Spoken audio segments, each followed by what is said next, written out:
Hi there, this is Josh from Literary Gladiators, and today I'm here to talk about a poem.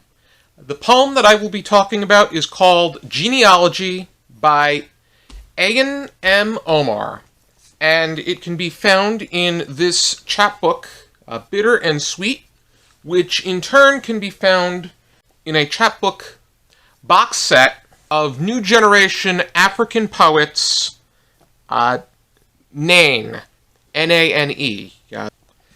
And Ayan M. Omar is a Somali-American poet. She was born in Atlanta, Georgia, to Somali-Ethiopian refugees. And this particular poem explores the flaw that she finds as far as the family tree is concerned, in particular pertaining to the lacking role that females play within it. I really like the job that she does, to the point that it really stuck out and grabbed me and kept me attentive. And in this particular poem, she does bring up the fact that within a family tree, it's pretty much names that really lean on the male names of the family. And a lot of your recognition comes from the roles that males had in society, primarily leadership roles, or roles as far as fighting was concerned, as opposed to the foundational elements that women held, and just that whole idea of what they did to raise both men and women. Lines 10 and 11 really exemplify the different things that women did, which included weaving clothes, feeding the families, putting together meals, and caring for the children. In lines 10 to 11, she follows up with, "The women that cared for the children on their backs, spines made of steel and something stone." The unfortunate thing about the essential roles that they played within the family is that once you get to a certain point, they're barely even recognized, almost to the point that they're merely an accessory for the male members on the tree.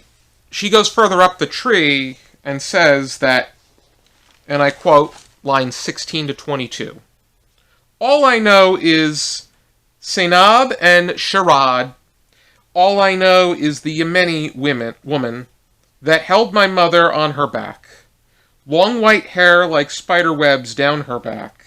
I don't know their mothers and grandmothers, the women that weathered the storms, the lines on their faces echoing age like trees." Going further up, she has enough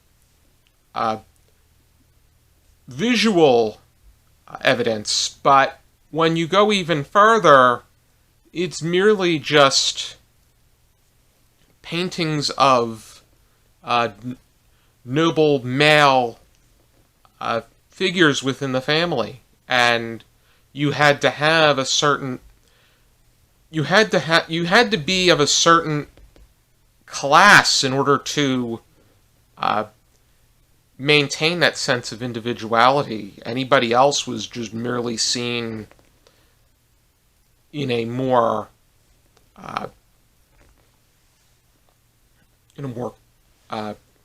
just judged as a collective, unless one did enough to achieve notoriety of any which kind. The further back we go, the more that you just simply see them as accessories. I think that it's especially illustrated in the fairy tale that she brings up regarding the 4 wives that were fighting for the unworthy attention of Sheikh Omar, who was allegedly a distant relative of hers. And the way that she closes it is that ultimately she feels a sense of embarrassment, as per lines 35 and 36, where she says, "How much meaning has been put into this record, an archived ancestral line where women could not fit." I think that the main idea within this poem is the fact that anybody of any gender should have that ability to fit and at the same time be able to strive. And I think that way because she's very straightforward about all of her thoughts. And she even gives credit to male relatives that she feels proud of. That's what she does in the first 3 lines of the poem. She says, and I quote, "I am proud of my forefathers some days, herders and hunters and sheiks, the holy men that made their communities whole and healthy." Pretty much exemplifying on the fact that you can be, it doesn't matter your gender, you can still be a good person. It's just a matter of lifting all kinds of people up and not bringing them down. And just because you're lifting people up just because they're people doesn't put yourself down or hamper you of being able to achieve any given opportunity. I think that this really measures the quality of being able to measure the quality of values as far as putting together a family tree is concerned. And then that this could also be applied to history in the way that it either generalizes or ignores the roles of women. And then you also have the application to literature, where the further back you go, the female voice is drastically decreased, because a lot of what remains is fragmented. It was not taken seriously to the point that they destroyed women's literature. Much of what we see from Sappho is fragmented.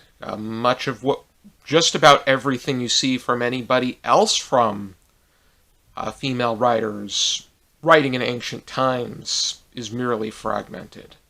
I would really like to read more into Omar's chapbook of poetry in Bitter and Sweet, and I want to really read more into the New Generation African Poets chapbook box sets that have been put together during these past so many years.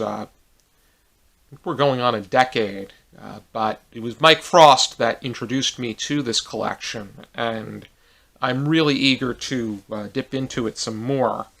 And I think that this poem in particular does quite a fine job bringing attention to the flaws as far as the structure of the family tree is concerned, and being able to question what we value as far as looking back is concerned, and the role that people have played, and how we also take basic necessities for granted when, in actuality, it really sets up the foundational elements of what made people successful. And I think that being able to exemplify that is incredibly important. Thank you for tuning in, and for now, keep reading.